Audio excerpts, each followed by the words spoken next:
warahmatullahi wabarakatuh.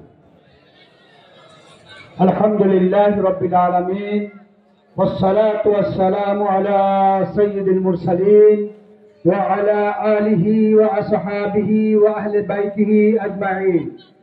Fa'udhu billahi minash shaitanir rajim. Bismillahir rahmanir rahim. Huwallazi arsala rasulahu bil huda ودين الحق ليظهره على الدين كله ولو كره المشركون صدق الله العظيم. Bangladesh Jamaat Islami Nannar union কর্তৃক আয়োজিত আজকের এই সমাবেশের সম্মানিত সভাপতি, উপস্থিত আছেন আজকের এই মেহনতি সুধীর সমাবেশে বিশেষ অতিথি জনাব মোহাম্মদ শহীদুল ইসলাম, অ্যাডভোকেট শহীদুল ইসলাম, বাংলাদেশ জামাত ইসলামী ঢাকা জেলা কর্মপরিষদ শুরার সদস্য।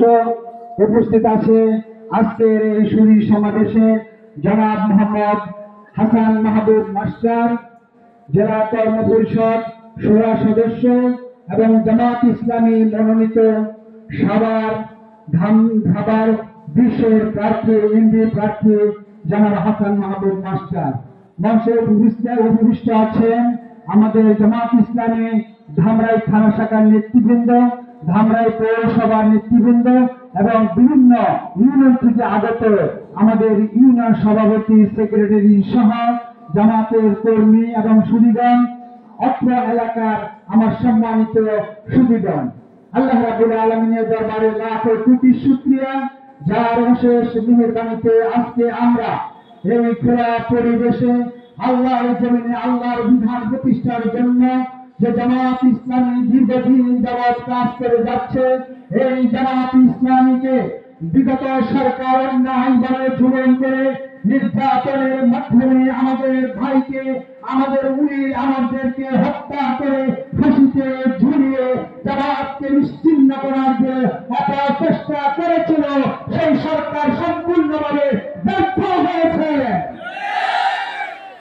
সুধীবৃন্দ, আমরা আজকে আল্লাহর জমিনে আল্লাহর দ্বীন প্রতিষ্ঠিত করতে চাই, কোরআনের শাসন প্রতিষ্ঠিত করতে চাই, যেখানে অন্যায় থাকবে না, জুলুম থাকবে না, নির্যাতন থাকবে না, সন্ত্রাস থাকবে না, চাঁদাবাজি থাকবে না, জেনা ব্যভিচার থাকবে না, অমুসলিমদের প্রতি কোনো জুলুম থাকবে না, অন্যায় জুলুম কেউ করতে পারবে না। যতক্ষণ পর্যন্ত বাংলার জমিনে আল্লাহর আইন প্রতিষ্ঠিত না হবে, ততক্ষণ পর্যন্ত আমরা নীরব হব না, নিথর হব না, নিস্তব্ধ হব না ইনশাআল্লাহ।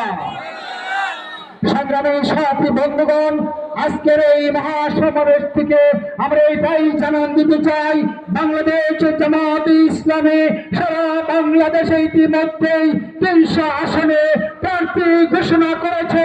কোথাও কোনো দ্বন্দ্ব হয় নাই, কোনো মারামারি হয় নাই, কোনো মিছিল হয় নাই।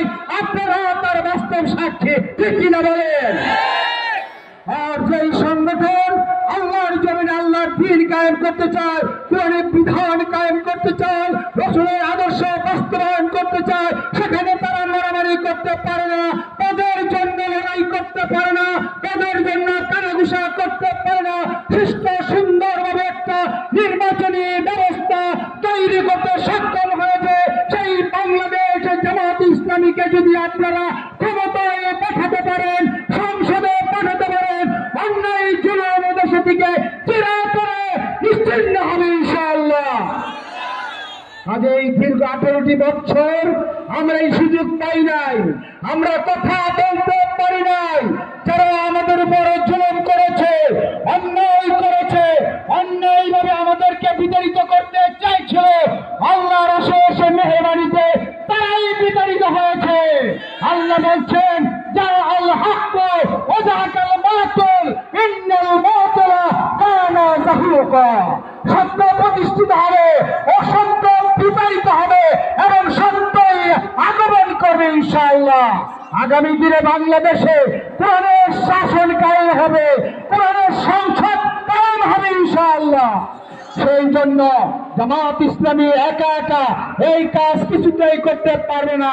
এই দেশের সাধারণ জনতা, আমার বৃদ্ধ বনিতা, ভাই বোনদেরকে, অমুসলিমদেরকে আমরা সকলকে আহ্বান করব, দুনিয়ার মানুষ একটা জিনিস চায় যার মধ্যে কোনো দ্বন্দ্ব নাই।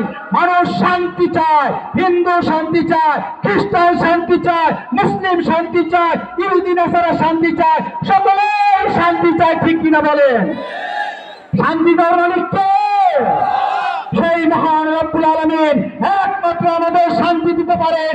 কাজেই যদি এই দেশে, এই সমাজে অর্থাৎ বাংলাদেশে, সারা বিশ্বে যদি আমরা শান্তি কায়েম করতে চাই, আমাদেরকে কোরআনের দিকে এগিয়ে আসতে হবে। আপনারা রাজি আছেন? আল্লাহ আমাদের সুযোগ দিয়েছেন, আসুন। আর বেশি দিন বাকি নয়, হতে পারে এই বছরের নভেম্বর ডিসেম্বর, আর না হয় 26 সালের জানুয়ারি ফেব্রুয়ারির মধ্যে একটা নির্বাচন হবে। আমাদের জন্য মহা সুযোগ রয়েছে। আমরা যদি কোরআনের পক্ষে আমাদের রায় দিতে পারি, কোরআনের পক্ষে আমাদের ভোট নামের আমানত দিতে পারি, সারা বাংলাদেশ থেকে যদি 151টা আসনে যদি জামাত বিজয় লাভ করে, আগামীতে কোরআনের শাসন কায়েম হবে ইনশাআল্লাহ।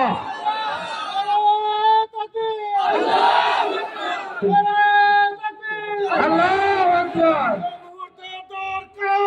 ইসলামী সরকার, এই মরণে দরকার। সম্মানিত সুধী মণ্ডলী, এক্ষুনি আজান হয়ে যাবে, কাজে আমি আমার কথা লম্বা করব না। আমাদের নেতৃবৃন্দ অত্যন্ত গুরুত্বপূর্ণ বক্তব্য দিয়েছে। আমি আশা করি আপনাদের দেমাগ, আপনাদের বিবেক সাক্ষী দিয়েছেন, বিবেক নাড়াচাড়া দিয়েছেন। এখন আপনাদের বিবেক যদি বলে আজকের আলোচনায় যা কিছু শুনেছি সম্পূর্ণভাবে ন্যায় এবং ইনসাফের দিকে আমাদেরকে আহ্বান করেছে, কোরআন এবং সুন্নাহর আলোকে আহ্বান করা হয়েছে, তাহলে আপনাদের কাছে, সকলের কাছে আমার করজোড়ে আবেদন, আসুন সামনের দিনগুলোতে আমাদের আমানতগুলিকে সুষ্ঠু সুন্দরভাবে দিয়ে আল্লাহর কাছে সাক্ষী হয়ে থাকি এবং আগামীর দিন হবে কোরআনের দিন, কোরআনের সংসদ।